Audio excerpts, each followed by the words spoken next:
Rosabelle, Chapter 27. He's leaning against the doorframe in a black t-shirt and technical pants, and that's all it takes for my heart to start racing. It's the shock, I realize, of his physical presence. There's something staggering about his beauty. The wry smile on his face makes me irrationally angry. His arms are casually crossed, drawing attention to his muscular build, his strong forearms. His hair is a little wet, darker than usual, as if he might have recently taken a shower.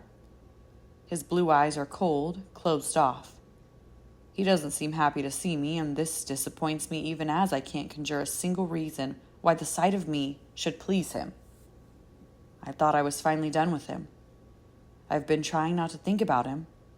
I've been trying not to remember the panic in his eyes, the way he'd grabbed my wrists and apologized over and over for trying to feed me.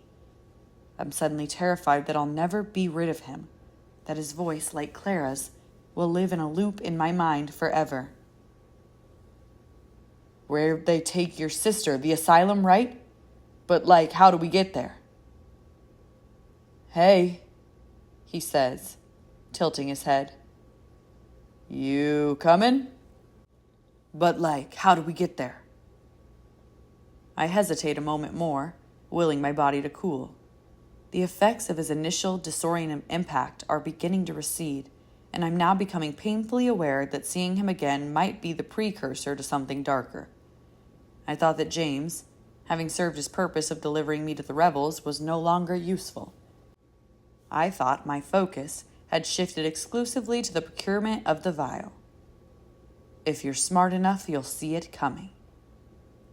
Maybe James is more important than I thought. Maybe he's the one in possession of the vial, and maybe it'll soon be my job to kill him again. It's enough to reanimate my limbs. I cross the room and he steps back as I approach, gesturing for me to precede him down the hall. Lead the way, he says. I come to an abrupt stop. I stare up at him, something like fear raising goosebumps along my arms. Lead the way where? To your room, he says. Which one is yours? Warning bells sound throughout my body.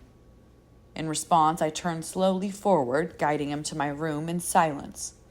The rebels continue to surprise me, outwit me. I have no idea why he's here. To be fair, I've been trapped in this facility for less than 24 hours, and I'm not sure why I'm here either. I suppose it's plausible to assume that after my behavior yesterday, they decided I was truly in need of rehabilitation.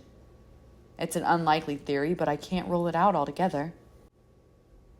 If the rebels actually think gathering ex-members of the reestablishment in a room together is a good idea, then I'm dealing with levels of stupidity so astronomical as to astonish. In some ways, a stupid adversary is more dangerous than an evil one. I can't map stupidity. I can't extrapolate theories from stupidity. I can't solve for patterns in stupidity. Then again, maybe that's the point. I hear James exhale behind me, the steady hush-hush of his pants as he moves. I'm too aware of how close he is to me, how he seems to take up all the allotted space. The dark, musky scent of him is flooding my head with dizzying thoughts I've never had before. Never have I felt this absurd compulsion to press my face to a man's chest and breathe him in. I certainly won't start now. This place feels like a small college with different wings for classrooms and dormitories. It also appears to be sealed entirely underground, or else the cinder blocks are impressively dense. There are windows out of reach, too high to access, and I need more time to study the light to be certain of its origin. It might be synthetic, or I might simply lack a baseline for this geographical region. Ark Island is located in what would have been the Pacific Northwest of the New Republic, but because I was unconscious for the duration of my arrival here, I have no idea where we are relative to my home. I'm still assessing, mapping. This is without a doubt some kind of prison masquerading as a sanctuary. Finally, we come to a stop. Hi, Rosabelle, no last name. says Leon, poking his head out of his room. Hi, my beautiful Rosabelle. Rosabelle, I was waiting for you. Leon is my neighbor. Right now he's grinning at me the way he did yesterday when I arrived, with a fervor that might frighten someone else. He's tall, with golden hair and golden skin and vivid green eyes that rarely blink. He's handsome and unhinged. Rosabelle means beautiful rose, says Leon, his head still hanging out the door like a dog in a window. Rosabelle, Rosabelle, Rosabelle, Rosabelle. I glance at James, indicating with a nod that we've arrived at my bedroom door, and I'm surprised to find that he seems angrier now than he did upon arrival. His expression's stormy as he watches me, and I fumble a little under his silent fury as I search my pockets. Finally, I procure the ancient brass key. I enjoy the tactile, classic feeling of a key, but I don't understand the logic. Why not lock us in our rooms using modern security mechanisms, opening and closing them remotely, regulating our freedom? Why give us the illusion of power? Rosabelle, says Leon, tittering. My beautiful Rose, I can hear you at night. I listen to you all night, Rosabelle. I'll give you a little earth, Rosabelle. Let me look inside you. Rosabelle, Rosabelle, Rosabelle. James reaches forward, palms Leon's face, and physically launches him backward into his room. There's a strangled cry, a violent crash, and then James pulls Leon's door shut with a slam. He turns to look at me, and I'm frozen in shock, my key still stuck in the hole. This piece of shit lives next door to you? He says. Yes. James turns away and says nothing more. I study the column of his neck, his throat as it bobs. My right hand shakes slightly as I turn the key, and then we're entering my room and he's closing the door behind us, and this simple action cuts the air supply in half. I back myself up against the dresser as he steps into the small space, heat braising my head. I'm suddenly, irrationally terrified by the idea that he might touch me. He does not. He doesn't touch anything, in fact. James doesn't even come near me. He keeps the length of the room between us as he inspects it, and I see the small space the way he might. Bare white walls, a twin bed with a matching nightstand.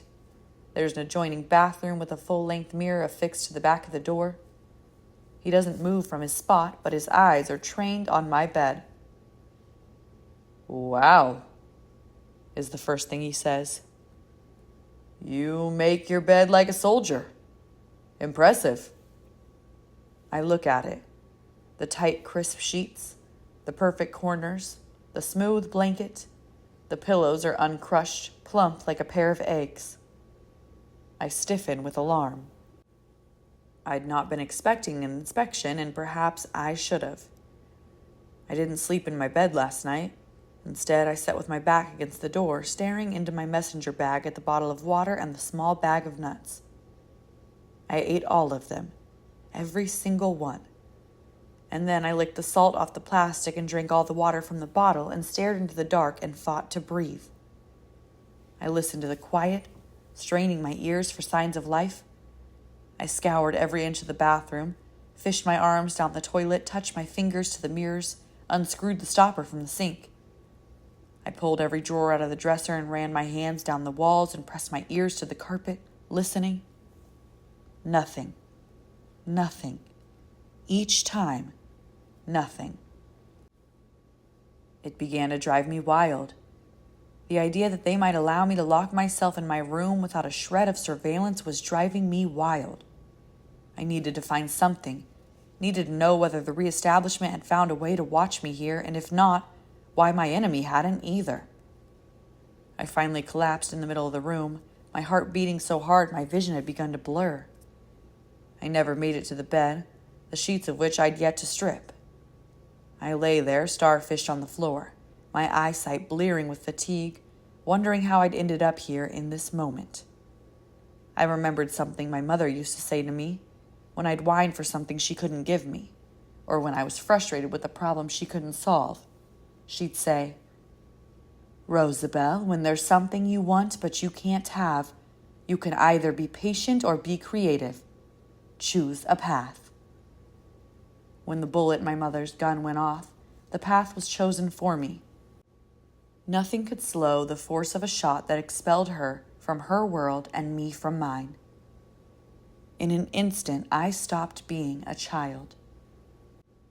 I had one dark skill for which I'd been trained in the most rudimentary of ways, and it was all I had to barter. Suddenly, at 10 years old, I was a parent, a provider, a student, an idiot, and then without ceremony, a murderer. "It's been 2 minutes.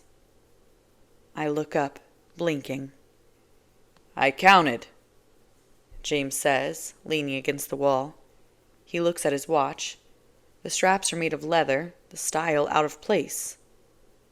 "It's been 2 minutes and 37 seconds since I made a comment about your bed, and instead of responding, you left. It's like you just walked out of your head." I feel it again. Heat threatening to consume me. It flares up my chest, my throat. I don't like the way he watches me.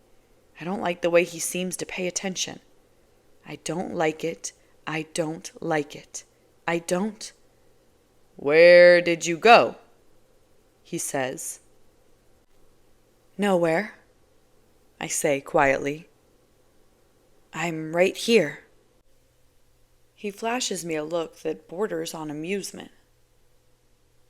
"I'll be right back," he says, and leaves the room.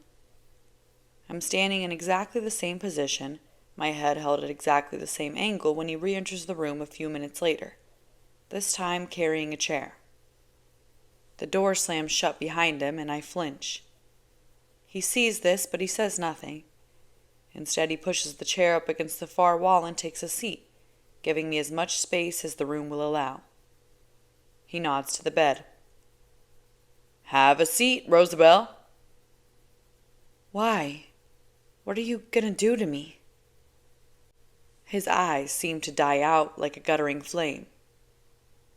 "I'm going to talk to you."